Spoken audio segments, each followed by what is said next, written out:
Hello guys, good evening. नमो नमः, नमः संस्कृताय। मैं माला मैम आप सभी का हार्दिक स्वागत और अभिनंदन करती हूँ आपके अपने यूट्यूब चैनल EMS क्लासेस 1 में। आप सभी का हार्दिक स्वागत और अभिनंदन है। तो दोस्तों, यहाँ पे जो आज की हमारी कक्षा होने वाली है वह होगी शब्द रूप पे। किस पे होगी? शब्द रूप पे हमारी क्लास चलेगी। और जो यह शब्द रूप है वह इकारांत पुल्लिंग हुआ। क्या होगा? इकारांत पुल्लिंग पे शब्द रूप है, जैसे पति और कवि का। इसके साथ ही स्त्रीलिंग है, इकारांत स्त्रीलिंग है नदी पर। तो सबसे पहले यहाँ पे हम जो है पति का, कवि का पढ़ेंगे। उसके बाद जो है यहाँ पे इसको करने के बाद हम जो यहाँ पे इसके प्रश्नों को भी सॉल्व करेंगे। यह जो है शब्दरूप जो है संस्कृत व्याकरण प्रवेश का जो डॉक्टर बाबूनाथ सक्सेना की सिलेबस है, किताब है, वहाँ से यह लिया गया है। तो आइए हम लोग चलते हैं सबसे पहले यहाँ पे इसके कथन की तरफ, वाचन की तरफ, यानी गायन की तरफ। सबसे पहले हम इसको पढ़ेंगे, उसके बाद जो है इसके प्रश्नों को सॉल्व करेंगे। यहाँ पे सबसे पहले देखिए पति का रूप है। क्या है? पति का रूप है, इकारांत पुल्लिंग है। तो ये सभी को पता है दोस्तों कि यह जो शब्द रूप चलता है वह 3 वचनों में होता है। एक वचन होता है, द्विवचन और बहुवचन होता है। और इसमें 7 विभक्तियाँ होती है, प्रथमा, द्वितीया, तृतीया, चतुर्थी, पंचमी, षष्ठी और सप्तमी। तो 7 विभक्ति होती है और लास्ट वाला हमारा संबोधन होता है। तो यहाँ पे प्रश्न कैसे पूछता है, यानी कि इसको हम सबसे पहले क्या करेंगे, पढ़ेंगे एक बार, उसके बाद इसके प्रश्नों को पढ़ेंगे। तो यहाँ पे जो पढ़ने का तरीका है दोस्तों, यहाँ पे सबसे पहले कैसे पढ़ा जाता है, तो यहाँ पे सबसे पहले हम एक वचन को यहाँ पे पहले पढ़ेंगे, उसके बाद जो है द्विवचन को पढ़ेंगे और उसके बाद जो है बहुवचन को पढ़ेंगे। जैसे यहाँ पे पति का शब्द रूप है तो एक वचन हमारा क्या बनता है? पति ही बनता है। क्या बनता है? पति ही बनता है। और द्विवचन में क्या बनता है? एक वचन के द्वितीय विभक्ति में क्या बनता है? पतिम बनता है। प्रथमा के एक वचन में पति बनता है और द्वितीय के एक वचन में पतिम बनता है। पति, पतिम, पत्या, पत्ते। यहाँ पे पत्ते होगा, फिर पत्यु, पत्यु, और यहाँ पे जो है पत्यो और हे पति। तो पति, पतिम, पत्या, पत्ते, पत्यु, पत्यु, पत्यो, हे पते। यह हमारा जो है एक वचन में रूप चलेगा। तो एक बार इसको देखिएगा। यहाँ पे सबसे पहले पति, विसर्ग का ध्यान रखिएगा। विसर्ग यहाँ पे लगा हुआ है तो यहाँ पे एक वचन में विसर्ग का प्रयोग हुआ है, तो यह इम्पॉर्टेंट होता है आपके प्रश्नों की दृष्टि से। तो पति, पतिम, पत्या, तृतीया के एक वचन में क्या बनेगा? पत्या बनेगा। चतुर्थी के एक वचन बनेगा पत्ते बनेगा। और जो है पंचमी पत्यु, पत्यु, पंचमी और षष्ठी बनता है। ठीक है। इसके साथ ही सप्तमी इम्पॉर्टेंट हो जाता है, यहाँ पे पत्यु बन जाता है। क्या बन जाता है? पत्यु। और संबोधन में हे पते, क्या बनेगा? हे पते बन जाता है। तो हमारा एक वचन का ये हो गया। द्विवचन में यहाँ पे 3 ही शब्द रूप पढ़ना पड़ता है दोस्तों। जैसे पति, पति, यहाँ पे बड़ा इकार हो जाता है। पति, पति, प्रथमा के द्विवचन में और द्वितीया के द्विवचन में बनता है पति, पति। और यहाँ पे पतिभ्याम, पतिभ्याम, पतिभ्या 3 जगह बनता है, तृतीया, चतुर्थी और पंचमी में। और यहाँ पे जो षष्ठी और सप्तमी में 2 रूप बनता है, जैसे पत्यो बनता है और पत्यो बनता है। तो यहाँ पे पत्यो, पत्यो बनेगा हमारा जो षष्ठी और सप्तमी के द्विवचन में। और हमारा संबोधन हो जाएगा हे पति। क्या हो जाएगा? हे पति। तो यहाँ पे होगा पति, पति, पतिभ्याम, पतिभ्याम, पतिभ्याम, पत्यो, पत्यो, हे पति। ठीक है। तो ये हमारा हो गया द्विवचन का। आगे जो तीसरा हमारा वो हो जाएगा बहुवचन। जैसे चलेगा हमारा यहाँ पे बहुवचन पतयः। क्या हो जाएगा? पतयः, पतीन, पतिभी। तो पतयः हमारा इम्पॉर्टेंट हो जाता है प्रथमा के जो है बहुवचन का। पतयः, पतीन, पतिभी, पतिभ्य, पतिभ्य, पति नाम, पतिसु और हे पतयः। क्या हो जाएगा? हे पतयः। तो इसका जो रूप चलेगा वह चलेगा पतयः, पतीन, पतिभी, पतिभ्य, पतिभ्य, पति नाम, पतिसु और हे पतयः। ठीक है। तो एक वचन में इसको पढ़ते हैं पति, पतिम, पत्या, पत्ते, पत्यु, पत्यु, ध्यान रखिएगा, पत्यु, पत्यु, पत्यो और हे पति। क्या हो जाएगा? हे पति। पति, पति इकारांत है, बड़ा ही है, तो पति, पति, फिर पतिभ्याम, पतिभ्याम, पतिभ्याम, पत्यो, पत्यो और हे पति। ये हमारा चलेगा। बहुवचन में पतयः, पतीन, पतिभी। पतीन भी इम्पॉर्टेंट हो जाता है क्योंकि यहाँ पे हलंत लगा होता है और बड़ा ई होता है। तो पतयः, पतीन, पतिभी, पतिभ्य, पतिभ्य, पतिनाम, पतिसु और हे पतयः। ध्यान रखिएगा, यहाँ पे षष्ठी के जो है बहुवचन और द्वितीया के बहुवचन में छोटा ई बड़ा ई हो जाता है, तो इस बात को ध्यान रखिएगा। तो ये हमारा पति का हो गया। आइए हम लोग कवि का रूप देखते हैं। कवि का हमारा जो है चलेगा हरि की तरह कभी का भी चलेगा, और जो है कभी हरि का एक समान रहेगा। तो यहाँ पे है मुनि, कवि, हरि का एक समान चलेगा। तो यहाँ पे है कभी, विसर्ग का प्रयोग है। कबीम, कबीना, कवये, कवे, कवे, कबऊ, हे कवि, यह हो जाएगा कभी, कबीम, कबीना, कवये, कवे, कवे, कबऊ, हे कवि, यह हमारा एक वचन हो जाएगा। द्विवचन में होगा कभी, कभी, बड़ा ई हो जाएगा यहाँ पे कभी, कभी, फिर कभिभ्याम, कभिभ्याम, कभिभ्याम, और कव्यो, कव्यो, विसर्ग का प्रयोग रहेगा यहाँ पे दोस्तों षष्ठी और सप्तमी में, कव्यो, कव्यो हो जाता है। ठीक है, और संबोधन में हे कवि, ये ऐसा हमारा चलेगा। और यहाँ पे जो हो जाएगा, यहाँ पे बहुवचन चलेगा कवयः, कवीन, कविभी, कविभ्य, कविभ्य, कवीनाम, कविषु, और हे कवयः, क्या हो जाएगा, हे कवयः। तो बहुवचन में हरि और मुनि की तरह चलेगा, जैसे हरि, हरिम, हरिणा, हरे, हरे, हरे, हरऊ, हरे। उसी प्रकार कवि, कविम, कविना, कवये, कवे, कवे, कवऊ, हे कवे। ठीक है, तो यह हमारा हो जाएगा। यहाँ पे क्वेश्चन क्या बनता है, यह इंपॉर्टेंट हो जाता है कि क्वेश्चन कहाँ से हमारा पूछा जाता है। तो चलिए हम लोग चलते हैं प्रश्नों की तरफ। तो यह हमारा हो गया पति का और कवि का शब्द रूप। अब हम प्रश्न को देखते हैं। यहाँ पे हमारे कुछ प्रश्न भी रखे गए, जैसे यहाँ पे पहला प्रश्न आपके सामने है। प्रश्न यहाँ पे कहता है कि कवि शब्द रूप के किस विभक्ति और वचन का, कह रहा है कवि जो शब्द रूप है, कवे, कवे जो शब्द रूप है, कवि शब्द रूप किस विभक्ति और वचन का है। तो षष्ठी विभक्ति एक वचन में कवि बनता है क्या, पंचमी षष्ठी विभक्ति की एक वचन बनता है क्या, प्रथमा विभक्ति द्विवचन बनता है क्या, या तृतीय विभक्ति एक वचन बनता है। तो यहाँ पे जो हमारा आंसर होगा वो हो जाएगा कि जो कवे कवे बनता है वह जो पंचमी और षष्ठी विभक्ति के क्या बनता है, एक वचन बनता है। जैसे कवि, कवीम, कवीना, कवे, कवे, कवे, कबऊ, हे कवि। तो कवे कवे पूछा है तो हमारा बन जाएगा पंचमी और षष्ठी विभक्ति के एक वचन में। तो हमारा आंसर जो यहाँ पे दूसरा बी वाला करेक्ट होता है। अगला हम लेंगे प्रश्न संख्या दूसरा। यहाँ पे पूछ रहा है कि पति का द्वितीय बहुवचन में रूप क्या होगा। तो पति का द्वितीय बहुवचन में क्या होगा, पत्या, पतयः, पतिन, पति।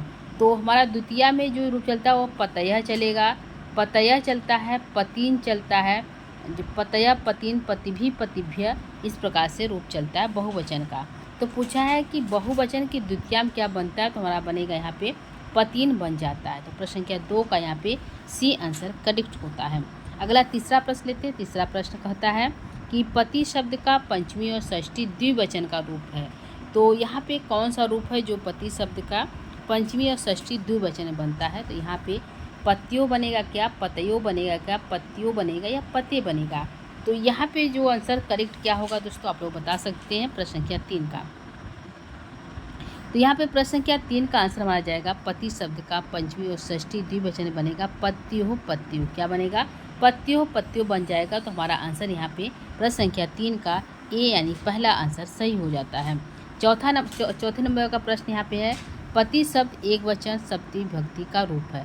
तो पति जो शब्द रूप है वह एक वचन सप्तमी विभक्ति का रूप है। तो क्या हो जाएगा, पत्तियों हो जाएगा, पत्तियों, पतो हो जाएगा, पत्तियों हो जाएगा, या पत्तियाँ हो जाएगा। तो यहाँ पे जो हमारा आंसर जाएगा पत्तियों, पत्तियों हमारा बनता है षष्ठी और सप्तमी के एक वचन में, और पतो कहीं नहीं बनता, यह गलत है। पत्तिया हमारा तृतीया के एक वचन में बनता है, यह बनेगा तृतीया के एक वचन में हमारा बनेगा पत्तियों, पत्तिया। पत्तियों हमारा जो है षष्ठी, पंचमी और षष्ठी की क्या बनेगा, एक वचन में बनता है पत्तियों, पत्तियों। हमारा आंसर यहाँ पे सी करेक्ट होता है, पत्तियों बनता है एक वचन सप्तमी विभक्ति का। तो हमारा आंसर यहाँ पे सी सही होता है प्रश्न संख्या 4 का। प्रश्न संख्या 5 यहाँ पे कहता है, प्रश्न संख्या 4 है कवि शब्द का प्रथमा विभक्ति एक वचन में रूप है। तो कवि शब्द का पूछा है प्रथमा विभक्ति एक वचन में रूप क्या बनेगा, कवि बनेगा, कवि बनेगा, कवि बनेगा, या कवि बनेगा। तो प्रश्न संख्या 5 क्या कहता है कि कवि शब्द का प्रथमा विभक्ति एक वचन में रूप क्या बनेगा। तो यहाँ पे आंसर जो हमारा जाएगा वो हो जाएगा सी की तरफ, कवि बनेगा, क्या बनेगा, कवि बनेगा। तो प्रश्न संख्या 5 का यहाँ पे सी आंसर करेक्ट है। 7 नंबर का प्रश्न है कि कविना पद किस विभक्ति और वचन का है। तो कवि का जो रूप चलता है हरि, मुनि, कवि के एक समान चलता है। तो कवि, कवि, कवि, कविम, कविना, कवे, कवे, कवे, कवऊ, कवे, ये एक वचन का है। तो यहाँ पे है कि कविना पद किस विभक्ति और वचन का है, प्रथमा विभक्ति एक वचन का, चतुर्थी विभक्ति बहुवचन का, चतुर्थी विभक्ति द्विवचन का, या तृतीय विभक्ति एक वचन का। यह जो कविना जो है वह तृतीय विभक्ति एक वचन में बनता है, कविना, क्या बनेगा, कविना बनेगा। तो प्रश्न संख्या 6 का यहाँ पे आंसर डी करेक्ट होता है। प्रश्न संख्या 7 को लेते हैं। प्रश्न संख्या 7 यहाँ पे कहता है कि कवि शब्द का प्रथमा द्वितीया विभक्ति द्विवचन में रूप क्या होगा। कह रहा है कि द्विवचन में प्रथमा और द्वितीया विभक्ति द्विवचन में रूप क्या होगा। कवि होगा, कवि होगा, कवि होगा या कवि होगा।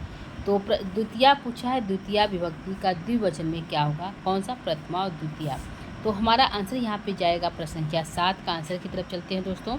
आंसर यहाँ पे हमारा जाएगा कवि कवि, क्या हो जाएगा, कवि कवि।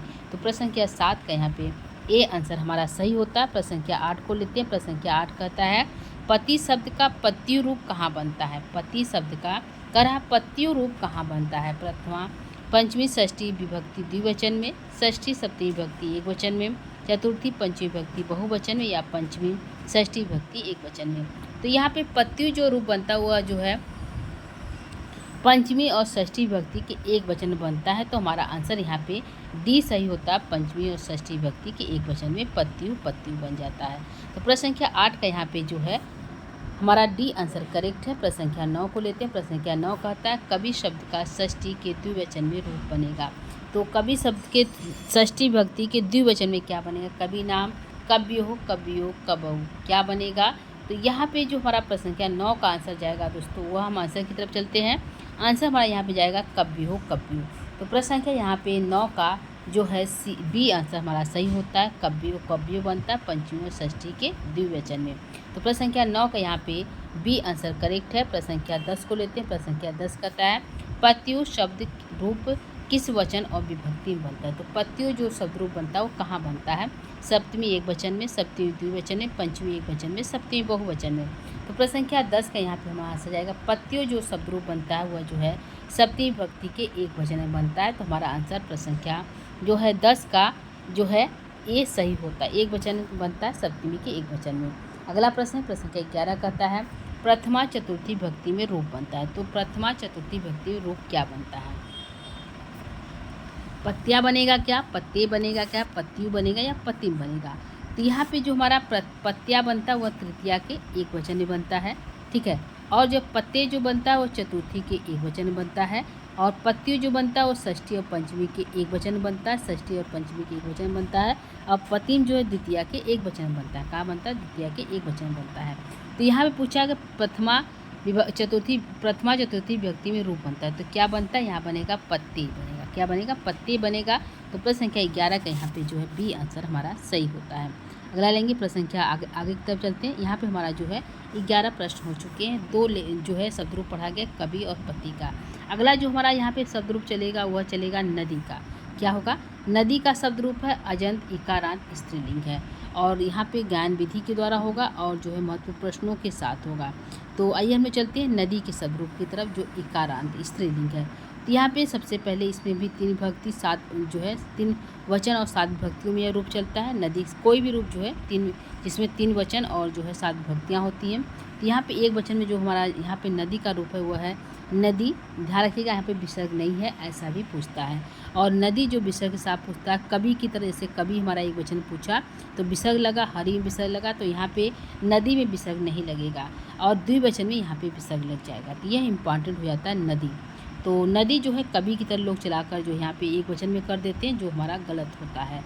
तो यहाँ पे है नदी, नदीम, नद्या, क्या हो जाएगा, नद्या, नदी, नदीम, नद्या, नद्यई, और नद्या, नद्या, नद्याम, और हे नदी, क्या हो जाएगा, हे नदी। तो हे नदी जो है यह जो है छोटा ई है। तो ये जो पूछ लेता है कि नदी जो शब्द रूप है वह कहाँ का है, तो संबोधन का हे नदी, ठीक है। नद्याम हमारा सप्तमी के एक वचन बनता है और जो है पंचमी और षष्ठी में बनेगा नद्या, नद्या, क्या बनेगा, नद्या, नद्या। और चतुर्थी के वचन बनेगा नद्यई, और तृतीया में नद्या, द्वितीया में नदीम, और प्रथमा में नदी। तो यह हमारा जो है हो जाएगा नदी, नदीम, नद्या, नद्यई, नद्या, नद्या, नद्याम, हे नदी, क्या हो जाएगा, हे नदी। नदी, नदीम, नद्या, नद्यई, नद्या, नद्या, हे नदी। तो जो है नद्याम, हे नदी, तो ये हमारा एक वचन हो जाएगा। नद्यो, नद्यो, यह द्विवचन में चलता है। नद्यो, नद्यो, क्या हो जाएगा, नद्यो, नद्यो, यहाँ पे हमारा जो है द्विवचन में चलता है, ठीक है। तो हो जाएगा नद्यो, नद्यो, यहाँ पे नदीभ्याम, नदीभ्याम, नदीभ्याम 3 जगह बनता है। नद्यो, नद्यो, तो यहाँ पे विसर्ग का प्रयोग किया गया, नद्यो, नद्यो, नद्यो, नद्यो, ये वचन में, और जो है बनता है, द्विवचन के प्रथमा और द्वितीय विभक्ति में बनता है।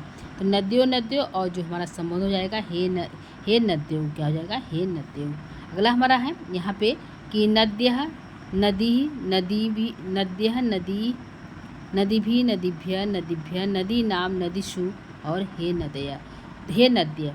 तो यहाँ पे हमारे इम्पॉर्टेंट क्या क्या बनता है ये इसको देखना है। तो यहाँ पे इम्पॉर्टेंट हमारा हो जाता है कि नदी जो बिना विसर्ग का है, नद्या तृतीया में बनता है, नदई चतुर्थी में बनता है, नद्या नद्या जो हमारा यहाँ पे बनता है वह बनेगा हमारा दोस्तों,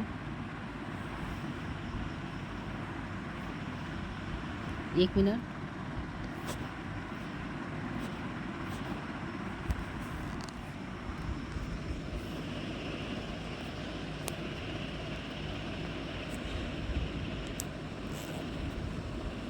ठीक है। तो यह हमारा हो जाएगा नदी हमारा बनता है, यहाँ पे इम्पॉर्टेंट हो जाता है, नद्या तृतीया में बनता है, नदई चतुर्थी बनता है, और यहाँ पे नद्या नद्या दो जगह बनेगा, पंचमी षष्ठी में, और सप्तमी और संबोधन इम्पॉर्टेंट हो जाता है, नद्याम और हे नदी। तो संबोधन को ध्यान रखिएगा। और आगे जो हमारा बनता है वह बनेगा, ठीक है, आगे हमारा बनेगा नद्यो नद्यो द्विवचन बनता है, नद्यो नद्यो ध्यान रखिएगा, नद्यो बनेगा, नदीभ्याम नद्यो जो बनेगा वो षष्ठी और जो है षष्ठी और जो है पंचमी षष्ठी के द्विवचन में, और संबोधन बनेगा हे नद्यो, क्या बनेगा हे नद्यो। ये षष्ठी और सप्तमी के द्विवचन में नद्यो और हे नद्यो जो में संबोधन बनेगा। आगे जो हमारा है बनेगा नद्य और नदी, यह दोनों इम्पॉर्टेंट हो जाता है। नद्य एक वचन में बनेगा प्रथमा के बहुवचन में, और नदी जो बनेगा द्वितीय के बहुवचन में बन जाता है। तो ये दोनों इम्पॉर्टेंट हो जाता है। अगला है नदी भी हो जाएगा, नदीभ्य नदी नाम नदीषु और हे नद्य। तो इम्पॉर्टेंट हमारा कहाँ कहाँ हुआ ये देख सकते हैं। यहाँ पे नदी हो गया, नद्या हो गया, नद्य हो गया, नद्या और नद्याम हे नदी, नदी हो गया और नद्यो हो गया, और यहाँ पे नद्या और नदी हो गया। तो यह हो गया हमारा जो है नदी का शब्द रूप दोस्तों। आइए हम इसके प्रश्नों को देखते हैं। यहाँ पे जो हमारा प्रश्न बनता है नदी से, तो पहला प्रश्न यहाँ पे कहता है नद्या नदी शब्द रूप के किस विभक्ति और वचन का है। तो नद्या जो है नदी शब्द रूप के किस विभक्ति और वचन बनता है, षष्ठी विभक्ति एक वचन में, पंचमी षष्ठी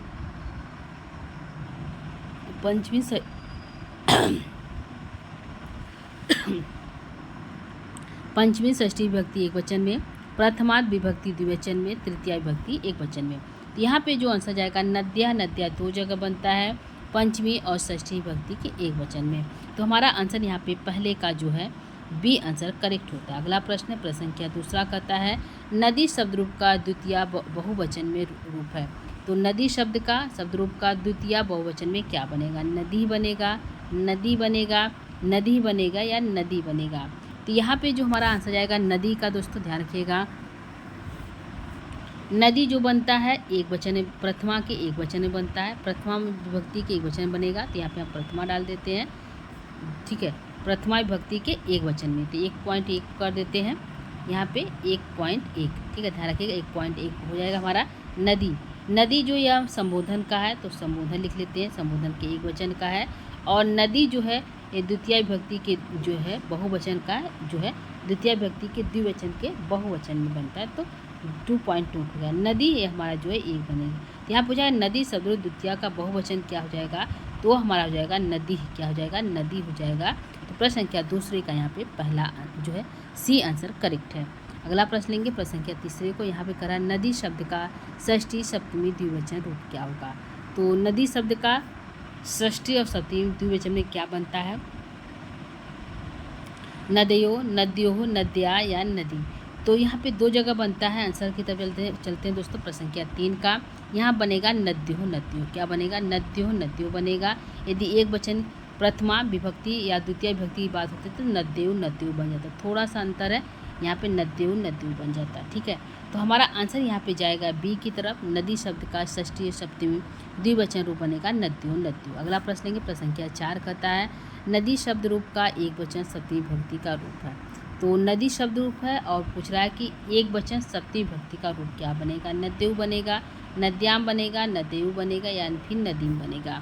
तो यहाँ पे नदी नदीम नद्या नद्यो, तो नद्यो जो है द्वितीय के एक वचन और द्विवचन बनता है। ध्यान रखिएगा, एक वचन और द्विवचन बनता है कहाँ पे, द्विवचन के। और यहाँ पे नद्याम बनेगा हमारा सप्तमी के जो है नदी नदीम नद्या, नदी नदीम नद्या नद्या नदी जो है यहाँ पे नद्या नद्या नद्याम। तो यह जो है सप्तमी की क्या बनेगा, सप्तमी का बन जाएगा जो है एक वचन। नद्यु बनेगा, नद्यो नद्यो हमारा रूप बनता है, वह बनता है, यह हमारा जो बनेगा नद्यो नद्यो।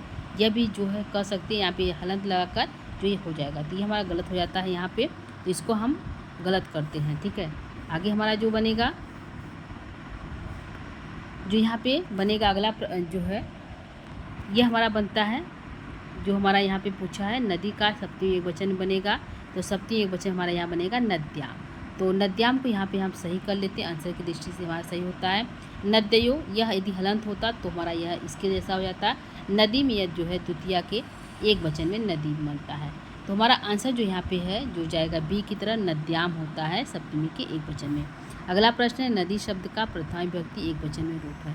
तो नदी शब्द का प्रथमा विभक्ति एक वचन में रूप क्या बनेगा, नदी नदी नदी नदी नदी क्या बनेगा, तो प्रथमा विभक्ति एक वचन में हमारा बनेगा नदी, क्या बनेगा, नदी रूप बनता है। तो प्रश्न संख्या 5 का यहाँ पे बी आंसर सही है। अगला प्रश्न है प्रश्न संख्या 6 कहता है नद्या पद किस विभक्ति और वचन का है। तो नद्या कहाँ बनता है, प्रथमा विभक्ति एक वचन, चतुर्थी विभक्ति बहुवचन, चतुर्थी विभक्ति द्विवचन या तृतीय विभक्ति एक वचन। तो नदी का रूप चलता है नदी नदीम, नदीम नद्या, तो क्या बनेगा नद्या। तो हमारा आंसर यहाँ पूछा कि नद्या कहाँ बनता है, तो यह बनता है जो है तृतीय विभक्ति के एक वचन में, क्या बनेगा, तृतीय विभक्ति के एक वचन बनेगा। प्रश्न संख्या 6 का यहाँ पे डी आंसर हमारा सही होता है। अगला प्रश्न प्रश्न संख्या 7 कहता है नदी शब्द का प्रथमा द्वितीय विभक्ति द्विवचन में रूप है। तो क्या है, नदी शब्द का प्रथमा द्वितीय द्विवचन में रूप बनेगा नद्यु। तो यहाँ पे प्रथमा द्वितीय विभक्ति के द्विवचन हमारा बनता है नद्यो नद्यो, क्या बनेगा, नद्यो नद्यो बनेगा। तो यह हमारा आंसर यहाँ पे ये सही होता है प्रश्न संख्या 7 का। अगला प्रश्न है प्रश्न संख्या 8 कहता है नदी शब्द का नद्यई रूप कहाँ बनता है, नदी नदीम नद्या नद्यई, क्या बनेगा, नदी नदीम नद्या नद्यई। तो हमारा आंसर यहाँ पे जाएगा प्रश्न संख्या 8 का जो है चतुर्थी विभक्ति के एक वचन बनता है नद्यई, क्या बनेगा, नद्यई बनेगा। प्रश्न संख्या 8 का यहाँ पे जो है तीसरा यानी कि सी आंसर करेक्ट है। अगला प्रश्न है प्रश्न संख्या 9 कहता है नदी शब्द का चतुर्थी के द्विवचन में रूप क्या बनेगा। तो चतुर्थी के द्विवचन में जो रूप बनेगा वह बनेगा नदीभ्याम नदीभ्याम नदीभ्य नदीभ्य। तो द्विवचन पूछा, ध्यान रखिएगा, तो हमारा बनेगा नदीभ्याम, क्या बनेगा, नदीभ्याम बन जाएगा। तो प्रश्न संख्या 9 का यहाँ पे बी वाला आंसर सही होता है। प्रश्न संख्या 10 कहता है कि हे नदी शब्द रूप किस वचन और विभक्ति पर बनता है। तो संबोधन एक वचन में, षष्ठी विभक्ति के एक वचन में, चतुर्थी विभक्ति के एक वचन में, तृतीय विभक्ति के एक वचन में।